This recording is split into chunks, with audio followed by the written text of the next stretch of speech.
Sarah's suitcase lies open on Emily's bedroom floor, a silent mouth swallowing clothes and memories.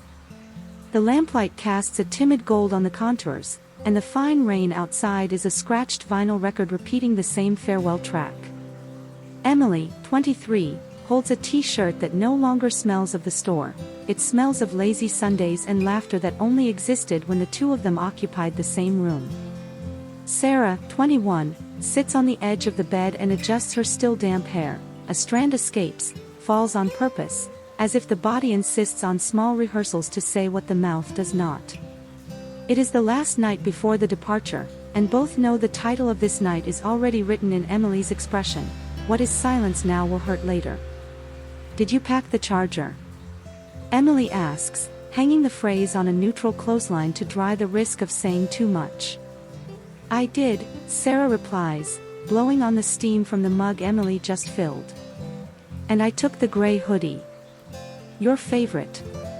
Emily smiles with the corner of her mouth, because the hoodie was not just clothing, it was a license of belonging, a way for Sarah to affirm home within a house that was not hers. The kitchen still holds the scent of ginger and honey. In the living room, a blanket forgotten on the arm of the sofa. In the hallway, the crooked picture that, for the first time, Emily straightens with a single touch. Small attempts at order when everything threatens to shift. The two walk through the apartment as if revisiting an album. The old playlist starts on the phone. It is the same song from the bus trip to the beach, when they shared a headphone and the entire world seemed to fit in the window. Emily leans her hip against the dresser and, for a second, loses the discipline trained over years. Her eyes go down, up, stay. The wide neck of the hoodie slips off Sarah's shoulder, and her fair skin receives the light as if made for it. Sarah notices, does not pretend she did not see. She just stays. The silence has weight. In the middle of that living room, a memory erupts with the inconvenient clarity of a flash. A cramped fitting room, loud music in the mall to distract from shyness, two dresses hanging on a hanger as if the booth were a stage dressing room they never agreed to open. Emily remembers the mirror in duplication. Sarah facing forward, her from the side, the dress strap falling and the laughter born to hide something else. A spare second, their eyes meeting through the glass, the air warmer than it should be in a refrigerated environment. Nothing happened. And yet, everything happened. The fitting room door opened, the world resumed its pace, but Emily's body filed that look in a quick-access folder. The rain subsides. The smell of wet earth enters through the window crack like a guest who knows the house. Emily picks up two mugs and hands one to Sarah. Their fingers touch on the handle, and the heat of the glass decides for them that the contact will last half a second longer. Sarah brings the mug to her mouth, her eyelids lowering slightly at the heat of the first sip. Emily watches the curve of her lip, and it is as if the entire room had tilted a few degrees toward where Sarah is. Is everything all right with your ticket? Emily asks, leaning against the doorway to see without seeming to see. Yes, Sarah replies. I just do not know if I am. The phrase hangs in the air. Emily feels her body react with honesty, a tightness in her chest, her hand instinctively seeking her pocket, the impulse to say, then do not go. But she holds back, because she knows that certain words, if born too early, find no ground. Instead, she goes to the coat rack and picks up another jacket, unnecessarily, just to have something to do with her hands. The zipper makes a short sound, a thin scratch in the silence. Another memory arrives to compose this mosaic. The summer at Daniel's pool, when the rest of the group left and they stayed, offering excuses to the sun to delay their return. Sarah, lying on the edge of blue tiles, her legs dangling in the water, her swimsuit twisted from so much laughter, the steady dripping, marking a rhythm on her tanned skin. Emily, still in the water, held the gaze for a second longer, felt gravity change places and pretended to look for something at the bottom, an invented coin, an impossible lens, just to have the right to emerge slowly and see, again, Sarah's outline against the sky. Nothing happened. And, secretly, they both knew it did. Can we listen to that song? Sarah asks, already opening the playlist as if activating a password. "The one you always repeat," Emily confirms, and an almost childish smile passes over both faces.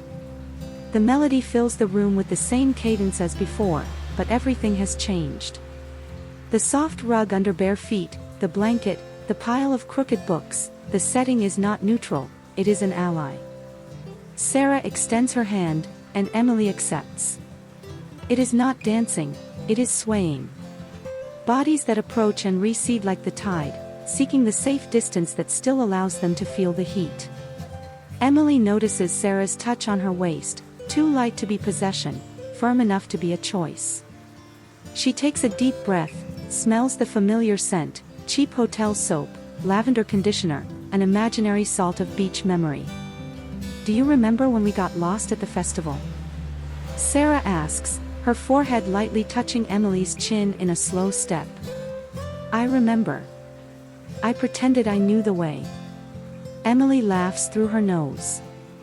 "And you pretended you believed me." "Believing in you was always easy," Sarah says, and the phrase, though simple, lights every lamp in the apartment. Their hands let go so the music can end without them being caught in the same gesture. Emily's heart competes with her breath to see which is louder. The rain truly stops. From the hallway, a creak of wood announces that the house exists. Simple things keep the world standing. Emily takes the moisturizer from the drawer and shows the label, chamomile, cotton, a timid sandalwood. Sarah extends her arm naturally. "My hands are cold," Emily warns. "I like it," Sarah replies, without making a fuss about what she just confessed. The first touch is nothing, but the body translates it as everything. Emily spreads the cream from wrist to elbow, circular motions, patient, almost clinical, but the skin reads poetry where reason wrote routine. Sarah lets out a short, involuntary sigh, the kind of sound one does not control because it is not about pain. It is recognition. Emily's gaze rises, meets hers, and they both smile with a gravity that does not match the word smile. "Sometimes I think that." Sarah begins, without finishing, the sneaky goodbye of certain phrases. "I know," Emily replies first, not through telepathy, but because they have long conversed in the language of subtext. In the bedroom, the suitcase waits. Half zipper, half open sky. Emily pushes the suitcase into the corner, turning the center of the room into a stage again. Sarah pulls Emily's hoodie onto herself, puts it on, raises her arms so the hem settles, and the shirt falls in a way that reveals the skin of her collarbone. Emily, with an almost ceremonial care, adjusts the seam on the shoulder, smooths the fabric on the chest, holds the cuff for a second to fold it in a way only she knows. Sarah does not move. She allows it. It is consent spoken in silence. "Will you help me with my hair?" Sarah asks, offering the hair tie as if handing over a key. Emily goes behind her, gathers the hair as if collecting water with her hands. The nape of Sarah's neck warms under the touch, the lavender scent rises like a memory. Emily ties it, does not pull tight, purposely lets a strand fall onto the skin. Sarah closes her eyes a second longer than necessary, and this extra time gives the moment a definitive contour. When they turn around, they are too close to be just friends saying goodbye. Still, an invisible thread holds them on the edge of the next gesture. It is not the time. Not here. Not yet. Your plant survived, then, Sarah comments, to catch a breath, pointing to the shelf. Because you made a face when I forgot to water it, Emily replies, and they both laugh from the same place. They sit on the floor leaning against the side of the bed, knees almost touching, the duvet falling like a curtain on the sides. Emily turns her head slightly and finds Sarah's profile in 1:1 scale, long eyelashes casting shadows, the line of her nose, her mouth in a serious rest that is the opposite of the laughter from minutes ago. Emily's heart tries to pierce her sternum. Her hand, undisciplined, slides a centimeter over the sheet and stops. Sarah moves hers closer until they are a hair's breadth apart. The almost is also a country. Are you cold? Emily asks, knowing the question says something else. I am everything, Sarah replies, letting the ambiguity take care of itself. The microwave clock, out in the kitchen, changes digits and spreads a green light in the hallway. The night advances with feline steps. The app vibrates with a new notification that both pretend not to hear. Emily thinks of the fitting room, the pool, the road with shared headphones, the hoodie that smells like home, and understands that the entire night is a single thread pulling them both into the same knot. She feels the impulse to name what she feels, but decides on a phrase that is less knife and more invitation. If I fall asleep, will you wake me in time? I will, Sarah replies, and the word time has become too large to fit only the bus schedule. They lie down on the edge of the bed without fully entering it, as if respecting the border that marks the end of the day and the edge of what is yet to be born. Lying on their sides, they share the same pillow for a short piece of fabric, and the breath of one grazes the other's cheek like balcony wind. Emily lightly runs the back of her fingers over the hoodie's sleeve, where the seam folds, and Sarah's skin responds with a discreet shiver. The whole body understands. The entire past assents. The future pushes. Emily. Sarah calls, and saying the name like that is almost touching. I am here, Emily returns, and here is now much more than geography. The light bulb flickers once, as if the night winked back at them.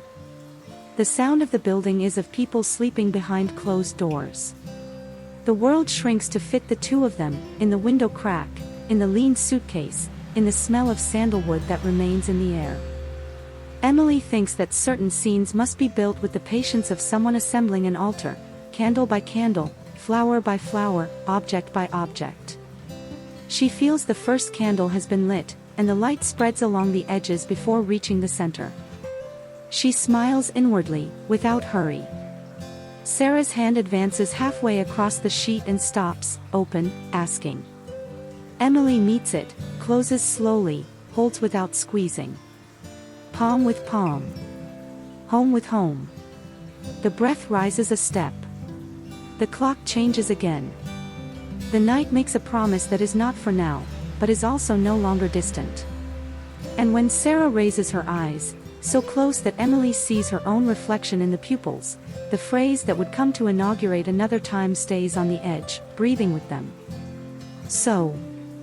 Sarah begins, and the word remains lit, luminous, waiting for the moment it will transform into a path. The night grows denser when the silence chooses to land between them. Emily turns her body slightly, leaning her shoulder against the headboard, and it is in this movement that the room organizes itself so she can see Sarah for real, not just as the friend she met at 16, but as the 21-year-old woman who is there, so close that she only needs to extend her hand to touch the line where perfume becomes skin. The gray hoodie falls in a way that reveals the collarbone and a bit of the shoulder. The lamplight finds a summer-tanned surface that she always brought back from weekends outdoors. Sarah's hair is dark brown, long and straight, with obedient waves at the ends.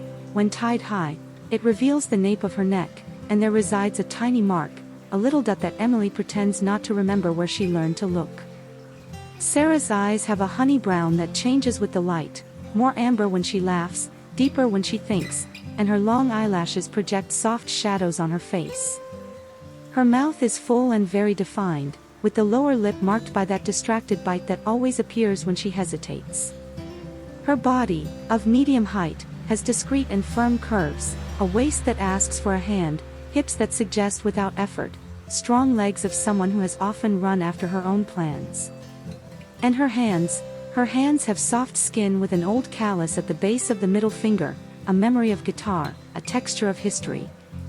Emily, 23, sees herself reflected in Sarah's gaze and needs to breathe more slowly. Emily's hair is brown, almost black, straight, cut at shoulder length. When she pulls half of it back, two strands insist on falling, framing her face in a way that softens everything. Her skin is fair with a dusting of freckles on the bridge of her nose and on her cheekbones. They only appear when the sun insists. Now, under the warm light, they are a suggestion. Her eyes are a dark hazel brown, wide enough for any emotion to become language. When she is emotional, they seem brighter than normal. Her mouth is less full than Sarah's, but has that well-defined Cupid's bow, a feature that, seen up close, ignites thoughts. Emily has a slim and athletic build, shoulders shaped by years of swimming, elegant back that speaks when she leans, flat stomach that denotes discipline, delicate and curious hands that hold temperance and ardor as if they were two halves of the same gesture. "You always get serious when you think," Sarah comments, softly, as if fear and affection shared the same spoon. "And you bite your lip when you want to say something and do not," Emily returns, her gaze landing exactly there, on the wet, warm curve of the lower lip. Sarah smiles in a new, intimate way, and the smile pulls the skin of her face in a direction that Emily recognizes as the map of home. The tension that lives between them changes place, moves a little closer to the surface. Without hurry, Sarah slips from the edge of the bed to the floor, pulls open Emily's drawer and takes out old photos, printed, with white borders, as if the world could be archived against forgetting. She sits with her legs crossed, the hoodie falling to mid-thigh, and invites Emily with a minimal gesture of her chin. Emily also gets down, their knees touch, and the photos are a perfect excuse to linger their fingers on the same memories. In the first image, the two of them in matching t-shirts, party paint on their faces, eyes small from laughter. In the second, the pool, the shaky reflection of an evening that seemed infinite. In the third, the mall fitting room, the flash reveals the shiny fabric, and the mirror, treacherous, shows two young women trying to fit into dresses and versions of themselves that were not yet ready. Sarah runs her finger over the outline of her own image, Emily, over the outline of Sarah. The gesture is subtle and inevitable. The air in the room weighs a tone. "If I could." Sarah begins, holds back the rest. "If you could what?" Emily asks without taking her eyes off her. "Return to some scenes to do something different." Her voice comes out in a thread, as if courage had a height, and she were speaking on the edge of a leap. Emily understands and offers cement to the precipice. "We are in a new scene now." The light bulb vibrates a little, the house surrenders to a collective sigh, wood that creaks, refrigerator that turns on, rain that decides to return with a second verse. Emily gets up to check the window, adjusts the opening, the colder air comes in, touches the almost invisible sweat on Sarah's neck and leaves in the room the perfect temperature of what skin asks for. Emily returns, sits beside her, and, without warning, Sarah lightly takes her wrist, bringing her hand to the collar of the hoodie.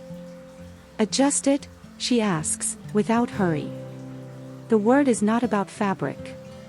Emily slides her index finger along the seam, smooths the knit, makes the collar sit on the shoulder with a gentle reverence. It is impossible not to know the temperament of that skin at the collarbone, warm, soft, smelling of lavender. Emily's thumb flirts with the edge of the skin and retreats, certainty and care sharing the same chair. Sarah closes her eyes for half a second, a microscopic prayer, and when she opens them again, the honey eyes have the glow of a lit window on a dark street. "Can I watch you for 2 minutes without you laughing?" Sarah risks, more intimate than she has dared until now. "You can," Emily replies, and it is she now who lightly bites her own lip, a mirror returning the gesture. Sarah traverses Emily's face as if reading a text she already knows by heart and, even so, gets emotional. She notices the freckles, the perfect arch of the lip, the way she tilts her head a millimeter when she wants to truly listen. She lowers her gaze to the neck, pauses at the prominent bone that marks the end and beginning of so many things. She observes the shoulders, the shape of the arms, the meeting of the t-shirt with the skin at the hem of the abdomen. It is a devouring only with the eyes and contains more eroticism than any hasty touch. When her gaze returns to Emily's, something has passed and remained. To breathe without igniting, Emily gets up and goes to the kitchen. The blue flame creates a gleam on the metals, steam rises from the water, and with it a new scent, lemon zest, honey, a mint leaf she crushes between her fingers. The smell travels down the hallway and makes Sarah get up too, lean against the doorframe with that posture that says, "I belong." Emily hands her the mug, their fingers catch again, warmed now by the glass, and no one is in a hurry to separate. The first sip is a pretext for the eyes to linger, the second, for the mouths to moisten.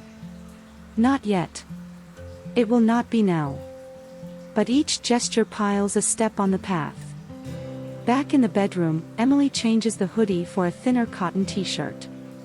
Sarah watches the change as one watches an eclipse, slow, inevitable, magnificent because natural. Emily feels the gaze and allows it, conscious of her own form, the fair skin gaining warmth where the fabric covers again, the curvature of the shoulders signaling that she could support worlds. The temperature rises half a degree. The lamp deposits a more intimate circle of light on the sheet. The two step into it as if stepping into a sanctuary.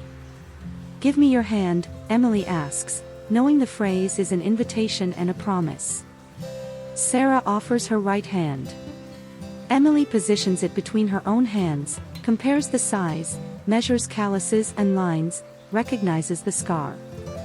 With her thumb, she draws eights, then slow circles on the palm, moves to the back, outlines tendons, returns to the soft space between the index finger and thumb, where the pressure is almost therapeutic.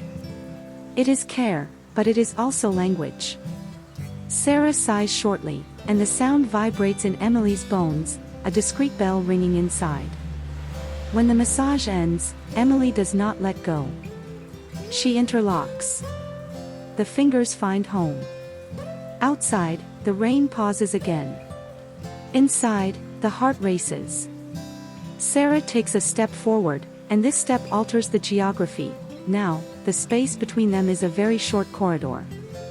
Emily sees the texture of the skin, the shine of balm on the lips, the delicate beating of the carotid in the neck. The whole body leans slightly without leaving its place, like boats when the tide insists. Sarah lowers her gaze, sees the interlaced hands, raises it again, lands on Emily's eyes, and the phrase that would follow is almost born. "I." The phone vibrates on the nightstand, a pragmatic alert from the world, boarding maintained. Remember to arrive early. The sound cuts like wind through leaves, not like a knife. Emily releases the air she did not know she was holding and laughs with half her face. "The world insists," she comments. "So do we," Sarah counters, with a courage cushioned by tenderness. The courage finds utility.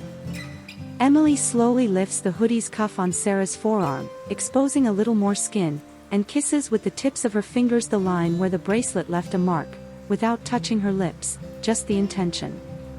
The skin responds with fine shivers. Sarah brings her free hand to Emily's hair, tucks a strand behind her ear with a delicacy that carries centuries of practice and, before retreating, lets the back of her finger graze her cheekbone. The contact barely exists, but it is enough to file the night in the body's memory. "You said you would wake me in time," Sarah smiles, her voice faint. "And I will." Emily smiles back. "But first, we have a piece of the night to spend well." The clock changes digits. The lamplight gives a small tremble, as if also breathing with them. The two sit in the center of the bed, still on top of the duvet. Emily pulls the blanket up to both their waists. It is an everyday gesture that, this time, seems like a signature. Their legs touch under the fabric, first by accident, then by decision. Sarah moves her knee a centimeter closer, Emily acknowledges without needing to look. The air becomes warmer, the mouths moister, the eyes slower. The phone's music, forgotten, automatically restarts on a track that speaks of return. Emily laughs inwardly at the chance. "Talk to me," Sarah asks, and it is not about conversation, it is about presence. "I am here," Emily replies, and the phrase, said like that, has the temperature of an embrace. Sarah's hand, which was resting on the blanket, rises until it finds the hem of Emily's t-shirt and stops.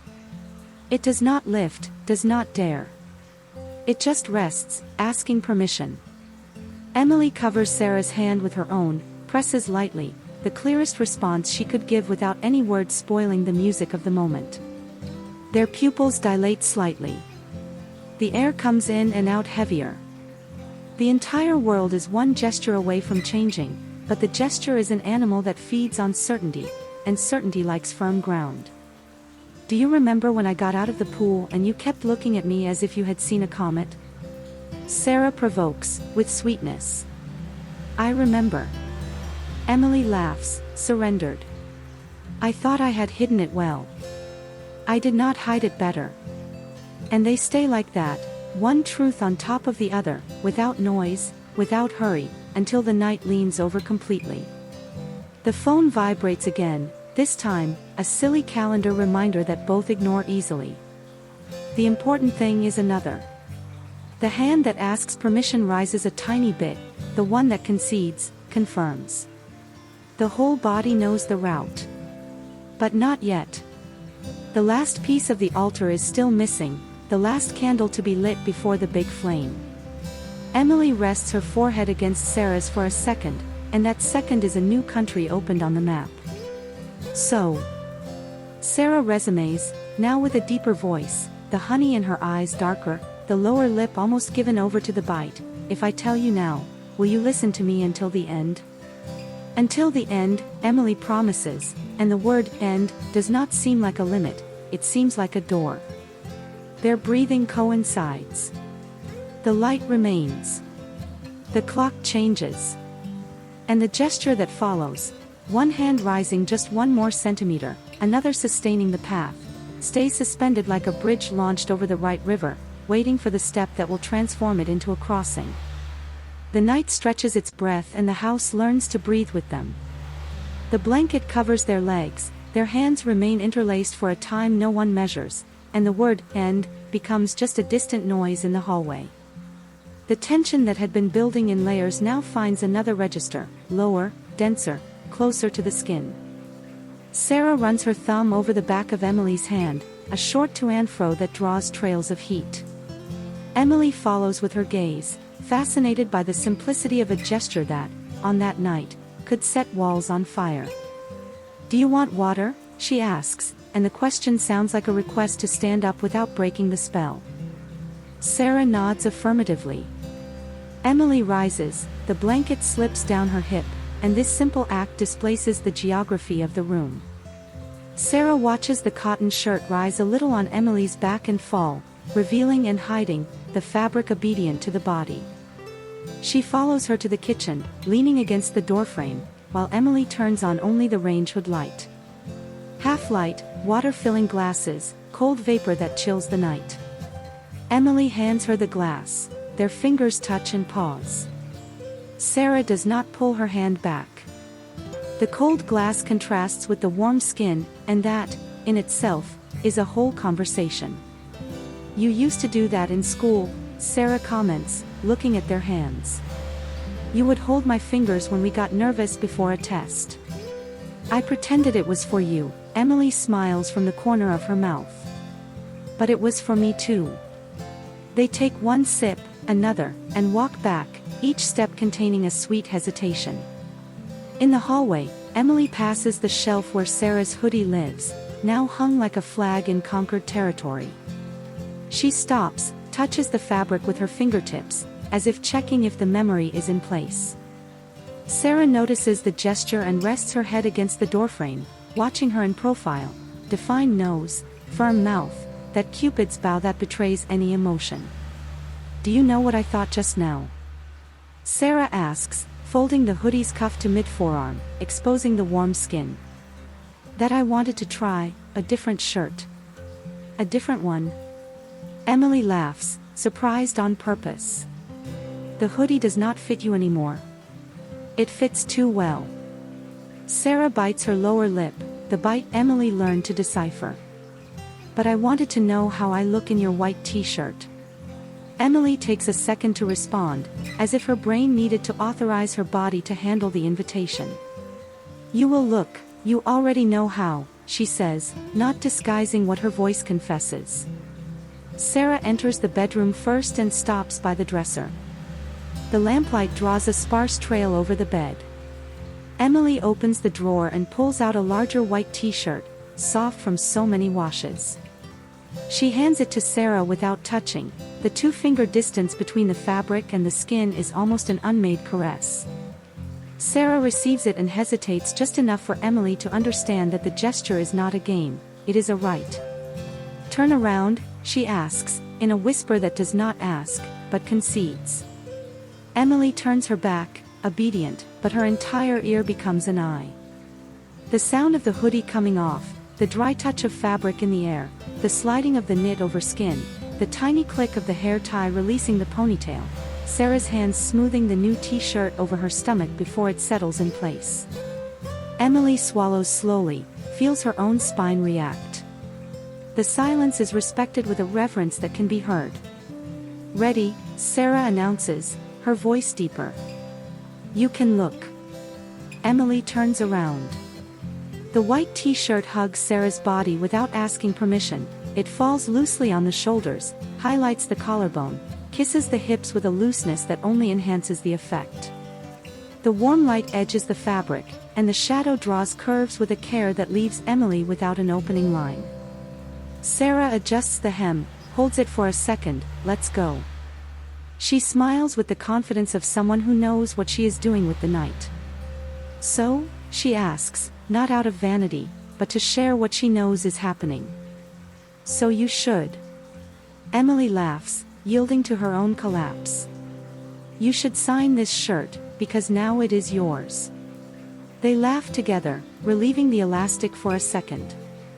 The laughter, however, does not erase what was ignited, it only changes the brightness. Sarah crosses the room and approaches. The t-shirt lightly brushes Emily's forearm, and this cotton touch provokes more than skin. Emily raises her hand to adjust the fabric on Sarah's shoulder and, on that short journey, her fingers brush against the path. It is not an accident, it is destiny with the guise of chance. The shiver appears, visible. Sarah allows it. "You have a beautiful patience," Sarah says, looking steadily. "One that calms me and makes me want to, not rush." "And you have a beautiful courage," Emily replies. "The kind that arrives in socks, without making noise, and still changes the house." The two remain at a distance that asks for a decision. Emily lowers her palm to Sarah's elbow, presses lightly, draws a line to the wrist. She feels there, under the skin, the drum that matches her own. Sarah closes her eyes for a minimal instant. When she opens them, the brown has a sweet fever. Her hand then rises to fix the collar of Emily's t-shirt, an unnecessary adjustment that leads to the curve of her neck. The back of her finger grazes the skin and draws a shiver that runs down Emily's entire spine like a bass note. "Was that unintentional?" Emily provokes, low. "It was as unintentional as your hand on my waist right now," Sarah retorts, letting her waist accept the hand. The waist accepts. Emily's hand finds the loose knit and the warm skin beneath. It does not invade, it inhabits the edge. The air in the room becomes heavier, but it does not suffocate. It is a good weight, like a blanket on a cold morning. The music, which someone had left playing on the phone, enters a slow track on its own. The room oscillating with light, the two bodies there, the new fabric, the old perfume, it is a setting arranging itself to accommodate what is to come. Emily breathes in the rhythm of the music and allows herself one more centimeter of proximity. To contain her own vertigo, she proposes a gentle game. "Close your eyes and tell me what you see." Sarah obeys, not out of submission, but because she trusts. Her eyelashes project shadows on her cheekbones, her mouth opens just enough for the air to travel better. Emily watches. Raises her free hand and, without hurry, brings it close to Sarah's face without touching. The heat of her palm stays one finger away from the skin, and the skin responds even without contact. She traces the outline in the air, forehead, nose, chin, the curve that precedes the lip. Sarah murmurs something that sounds like a wordless yes. Emily moves back, so the void between palm and face continues speaking. "Now tell me," Emily whispers. "What do you see?" "I see."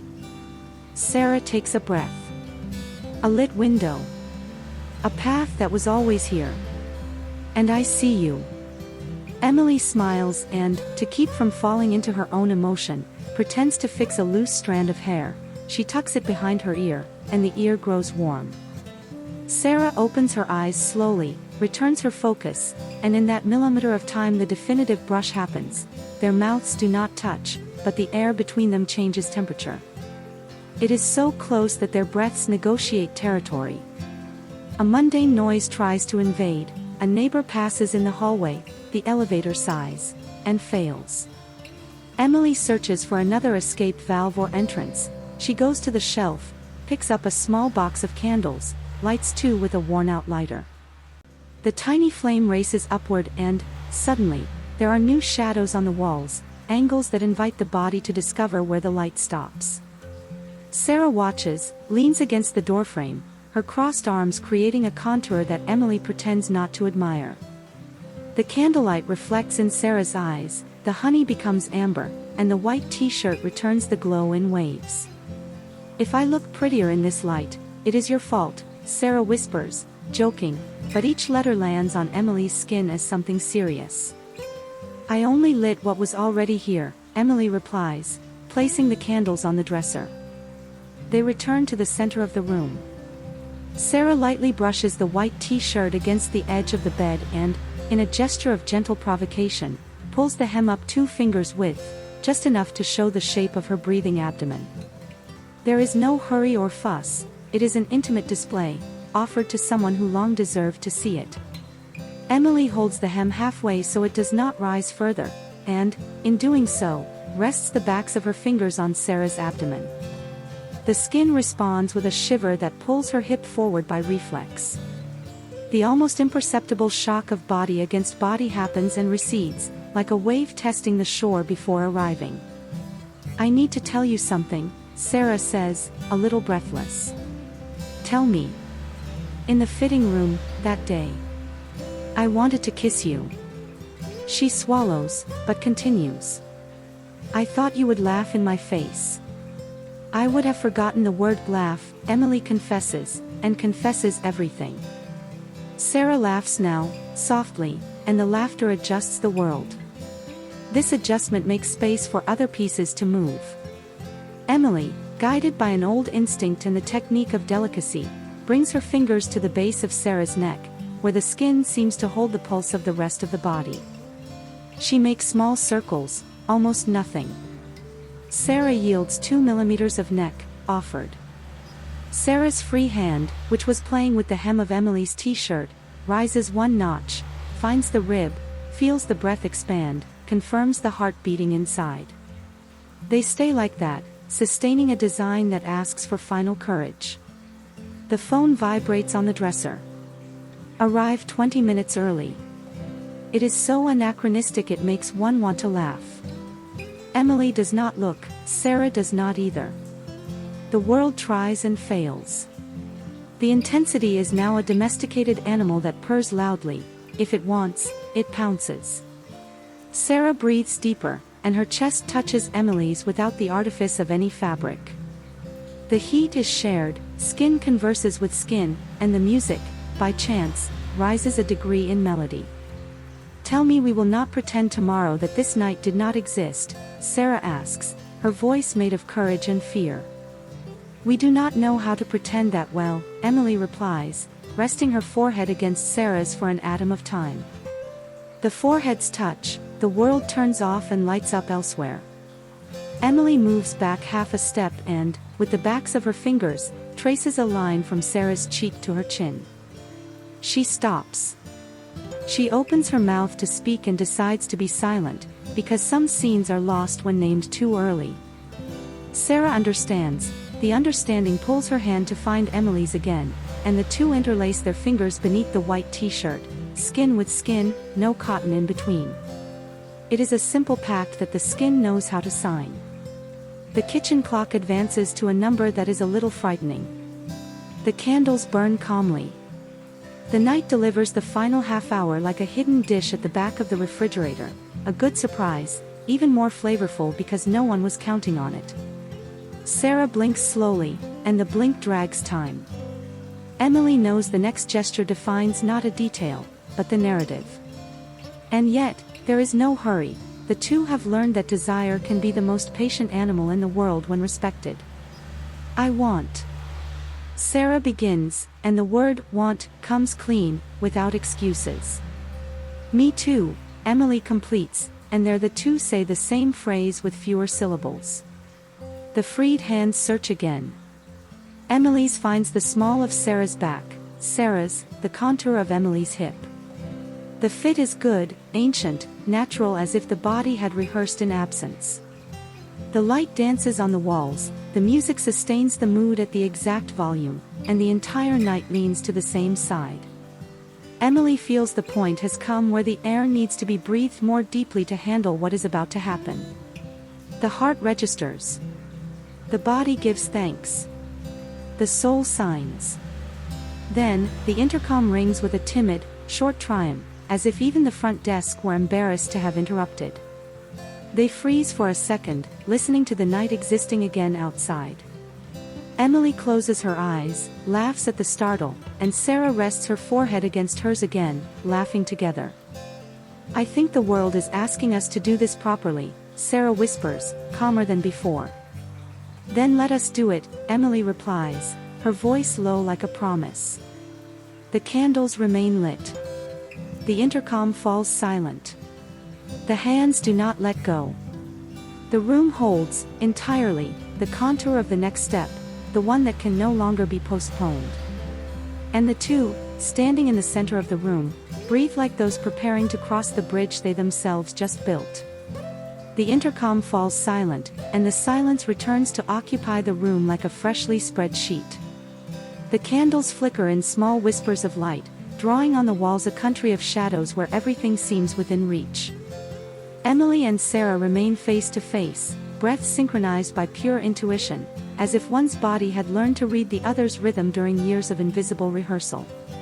Fear gives way to a kind of delicate certainty. There is no hurry, but there is necessity, there is no noise, but there is music, even when no music plays. Come, Emily says, and it is not an order, it is shelter. They approach the center of the bed, still on top of the duvet. The candles create a luminous border on the hem of Sarah's white t-shirt, which, in turn, moves like water when she breathes deeper. Emily first places her hands where skin usually keeps secrets, the line of the back, right where it meets the waist, 2 fingers below the knit. It is a touch that asks, here, and the answer comes in the relaxation of Sarah's body, a silent yes that runs beneath the skin. Sarah brings her hands to Emily's shoulders and slides to the point where the neck begins to tell secrets to the ear. The heat of the touch sends a shiver down the spine, and the desire to advance 1 more centimeter gains specific weight. Is this okay? Sarah asks, even though she knows. Yes, Emily replies, but the word cannot capture the wave that opens inside. Emily brings her face closer and smells the lavender scent mixed with the clean note of cotton and the light salt of skin. The distance shortens until the tips of their noses almost touch. Their mouths, however, remain half a breath apart, as if guarding an acquired right for the exact moment. Sarah purposely brushes her lip against the corner of Emily's mouth. It is not a kiss, it is a warning. Emily closes her eyes for a second and lets out that sigh the body saves for the moment it recognizes home. Sarah's hand searches for Emily's waist under the t-shirt, with the care of one who knows the body has its own dictionary. Her fingers rise slowly, discover the shape of the ribs, pause and rise again, like someone repeating a phrase just to savor it. Emily reciprocates, crossing with her fingertips the line of the white t-shirt until reaching Sarah's abdomen, warm, alive, breathing under each touch. It is a short path, but every centimeter carries a letter of intent. The body responds, the t-shirt, an accomplice, yields without a creak. If I say, continue, you will understand it is more than that, Sarah murmurs, her voice deep, her eyes dark with honey. I understand, Emily says, and the understanding shines like new metal. For a few moments, they do not speak.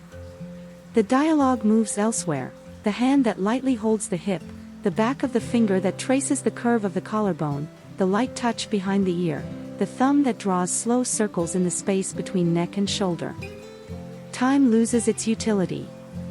The house, suddenly, is only what exists within the circle of light. When Emily finally places her mouth on Sarah's chin, in a brief kiss that does not claim territory but founds it, Sarah trembles in a way that lights up the whole room. "I wish I had had this courage in the fitting room," Sarah confesses, in a small laugh born from her chest. "We got here," Emily replies, and "here" includes all the doors left half open behind them. The kiss comes as the most logical thing in the world. It is not a startle, but a foreseen meeting. Their mouths meet slowly, first a brush of lips testing the temperature, then a fit that accepts and asks, measured by the breath that accelerates at the same time. It is moist and tender, but has an ancient hunger behind it, and the two recognize it as if naming a star that had always been in the sky. Sarah holds Emily's face with both hands, firmness and affection in equal measure, and tilts her head slightly to deepen the path.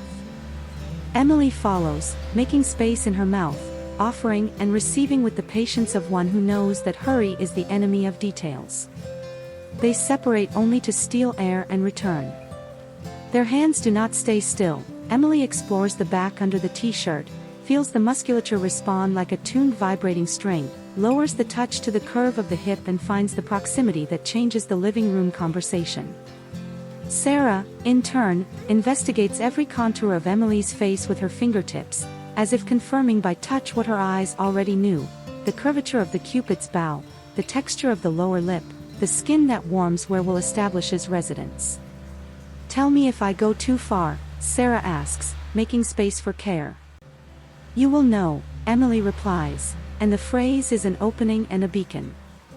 The kiss becomes more precise, less fumbling, not because it rushes, but because it trusts. Sarah lightly bites Emily's lip and releases, an invitation in a single gesture. Emily responds with a caress that crosses the ribs and stops at the discreet beat of the heart, like someone checking a map before going. Sarah's body comes even closer, presses her chest against Emily's, and they both feel that shock of heat that does not frighten, it only confirms. Emily's hand raises the hem of the white t-shirt 2 fingers width. Sarah lifts her arms in a short movement, drawn permission, and the knit slides off like a small wave washing back onto the sand. The fabric folds on the pillow, the room gains a new color. The candles crackle once, as if watching. Sarah is there, skin warmed by the soft light, loose hair falling like a river over one shoulder, her lit eyes asking for continuity and offering the same. Emily breathes deeply, not from doubt, but to preserve the memory, the specific tone of that honey in her eyes, the small shadow in the curve of her collarbone, the shiver that draws millimeter-sized pins on her arms. She approaches and kisses the skin exactly where the shadow is born, a noiseless kiss, long enough for the skin to understand its own importance. Sarah closes her eyes and tilts her head to give more space. Sarah's hand, which was on Emily's back, now travels the path along the hem of her t-shirt. The fabric rises slowly, reveals the abdomen, slides over the skin like a warm breeze. Sarah does not go too far. She tests the handwriting of the gesture and waits for the response. The response comes in the form of a low, unpronounceable moan that Emily tries to hide and cannot. There is no shame there is astonishment at her own truth. Sarah smiles without opening her lips and kisses the side of her neck, a point Emily never admitted aloud, but which always asked for attention. The phone vibrates. They stop for a second, like someone taking an ear away from the music to confirm if they heard correctly. Light traffic. Arrive early. The world insists on trying to be part of the ritual. Emily pushes it away with a touch without looking at the screen, and Sarah pulls her back by the waistband of her pants, a minimal force, a clear gesture.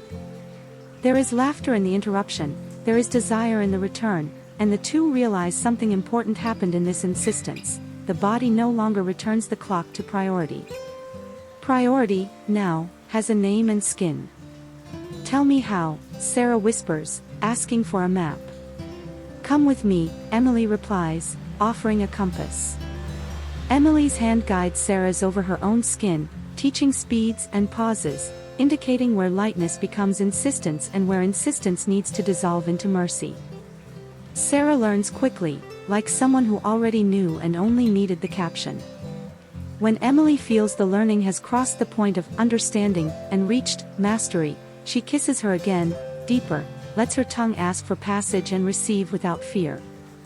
The world reduces to a set of coordinates: the mouth, the hand, the heat, the distant melody of the rain starting again, the lower candle blowing a tongue of flame that grows and recedes. They lie down, still on the duvet, half their bodies supported by the pillow, legs entwined in the way that usually happens when two people meet in an embrace that is not invented. Emily's hand travels along the side of Sarah's body until it finds the waistband of her clothes. She stops. She looks. Sarah meets her gaze and nods with a small movement of her head, a yes that carries the weight of all the "I cannot wait any longer." Emily does not pull. She merely places her fingertips inside just enough to feel skin, and stays there, without advancing, like someone visiting the courtyard before entering the house. Sarah opens a path with her hip, her body, alone, offering clarity. "Do we have time?" Sarah asks, and she is not speaking of the clock. "We have us," Emily replies, and thus settles the account. The kiss returns and grows. Sarah explores Emily's contour under the t-shirt, rises to the base of her bra, respects, draws, marks with her palm the temperature of what is increasing. Emily responds with the same grammar, but the phrase gains a verb when she returns her mouth to the collarbone, descends a little further, and spills there a kiss that promises nothing beyond what it can fulfill now. Still, the body understands what is on the way. The room begins to register a soundtrack of breaths, small noises of fabric, candles crackling, rain thinning. A faint glow comes from the window when the streetlight changes color. It is the night reminding them it is night. Emily's heart acknowledges the passage of time, but does not hurry, it adjusts. She slides her hands to Sarah's back and presses lightly, bringing their bodies closer so the skin has less doubt. Sarah digs her fingers into the mattress for an instant, breathes like someone conquering a wave, and returns with her mouth on Emily's, obeying the only rule that matters there: no desire will be ignored, no hurry will run over care. "Tell me," Sarah asks, a thread of voice, "if I need to stop." "I will tell you," Emily guarantees, and this guarantee opens a door that desire crosses with bare feet. Sarah's hand rises again under Emily's t-shirt and stops where the body asks for a pause before asking for more. Emily bites her own lip, holds Sarah's wrist for a second, and this pause, instead of denying, declares, "Now, yes."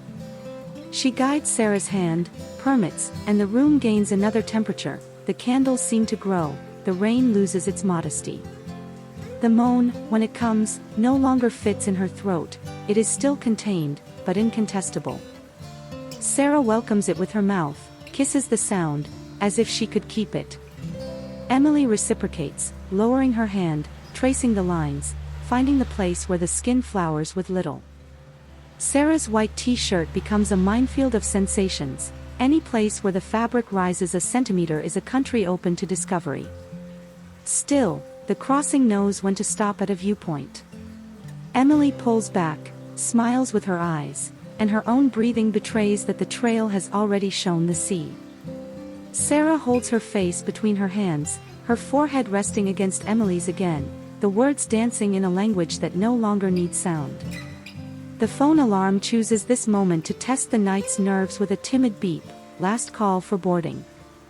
They breathe deeply at the same time and laugh, not from frustration, but from the imperfect timing that, being so human, brings them closer. It is this laughter that stitches the moment into the bed and the world outside, and at this point the decision defines itself not with pomp, but with possible simplicity. "So it is now," Sarah says, with firm sweetness. "Now," Emily confirms, and the now is not a minute, it is a state. Emily holds the hem of the white t-shirt, Sarah raises her arms slowly, the candles assume the role of a private sun. The knit rises in slow motion, revealing skin in short chapters. The t-shirt passes over her head, Her hair falls like water over her shoulders, and the garment finds rest on the floor with a light sigh of fabric. The vision that opens has the beauty of moments that need no praise. Emily brings her mouth closer, kisses the path the t-shirt left, and Sarah, in response, traces Emily's waist, seeking the same frankness. They pause in a longer breath, not from retreat, but so the body can reach the mind and both can arrive together on the same step. The room seems to tilt entirely forward, the candles shorten by a finger, the heart lengthens its beat. Emily opens her mouth to say something and gives up. Instead, she simply leads Sarah by the hand to the center of the bed, pushing the duvet aside with a gesture that is half tidying, half invitation. The two settle, side by side at first, then face to face, their legs find a place, their arms entwine, and the kiss returns not as a beginning, but as continuity. On the clock, the minutes narrow. On the skin, everything expands. Sarah places her mouth near Emily's ear and, very softly, delivers what was missing. "Take me slowly." Emily responds with an invisible nod of the soul. She kisses the corner of her mouth, the apple of her cheek, the line of her jaw, descends with the attention of one who knows the map and, even so, chooses to explore it slowly. Her hand, when it descends, does not hurry. The body, when it asks, receives. And the night, an accomplice until the end, makes space for a step that has already begun, but which will only be completed where desire asked from the start. The light settles, the rain breathes, and the last image of this chapter is of the two in the center of Emily's bed, skin against skin, breaths drawing tides, hands positioned exactly where the story decides to advance. The rest belongs to the next moment, which has already begun to be born between one kiss and another. The night prolongs itself as if afraid to end, and Emily's room seems to breathe with them. The candles burn low, slowly consuming the wick, casting shadows that oscillate on the wall and on the exposed skin. Emily holds Sarah's hand and guides her to the center of the bed, pushing the duvet aside with a firm gesture that is not just an invitation, but surrender. The two lie down, side by side at first, then face to face, legs entwining naturally as if they had always belonged to that fit. The silence is absolute, interrupted only by the sound of accelerating breath. Emily traces Sarah's face with her fingertips, feeling the texture of her skin, the moisture on lips still damp from kisses. Sarah holds her wrist and brings it to her own chest, pressing slowly. "Feel?" she asks, her voice low, almost a whisper. The heart beats out of rhythm, anxious, too strong to be ignored. Emily smiles, without needing to reply, and moves her mouth to Sarah's, in a kiss that is no longer contained, but urgent. Their tongues meet as if seeking years of delay, and the rhythm accelerates until the whole body begins to move. Emily's hands slide down Sarah's back, descending until they find the curve of her hips. She pulls, bringing her even closer, and feels the heat explode at the exact point where the two fit together. Sarah moans low, biting her lower lip, and reciprocates with her hands sliding under Emily's t-shirt, exploring every line of her ribs until reaching her breasts, which rise in immediate response to the touch. Emily sighs loudly, panting against Sarah's mouth, and does not try to contain the pleasure that overflows in every gesture. The duvet becomes a soft battlefield where the bodies meet, collide, and discover each other. Sarah slides her lips along Emily's neck, lightly nibbling the sensitive skin, drawing a muffled moan from her. Emily, in return, travels with her mouth from the collarbone and slowly descends to the abdomen, spreading warm kisses like marks of possession. Sarah arches her back, her fingers clutching the sheet as if it could sustain her against the tide rising within her. With each touch, each caress, each moan, the tension accumulated over years dissolves into pure, intense, uncontrollable pleasure. When they finally unite without reservation, the entire room seems to tremble. The bodies move in perfect rhythm, each gesture finding an immediate response, each sigh transforming into a moan, each gaze into flame. Pleasure runs through them like an inevitable fire, burning everything around until nothing exists beyond the overwhelming sensation of surrender. Sarah loses herself in Emily's mouth, gasping, while Emily holds her hips firmly, guiding the rhythm until both tremble together, reaching climax like a wave that explodes and drags everything with it. The orgasm arrives violently, deeply, wrenching from them unrecognizable sounds, a chorus of desire and love that fills the room and mingles with the crackling of the candles. The silence that follows is filled only by gasping breaths, by bodies still trembling, stuck together, damp with sweat. Emily caresses Sarah's damp hair, and she rests her head on her chest, laughing between tears and laughter, because no word can describe the sensation. "I waited so long for this," Sarah confesses, her voice hoarse. Emily kisses her forehead and replies only, "Me too." After a few minutes of rest, the clock insists on reminding them that time does not forgive. Sarah rises, tired and happy, looking at the suitcase in the corner of the room. "We need to get ready, or I will miss the bus." Emily sighs, stands up as well, and proposes between laughs, "Then let us hurry, together."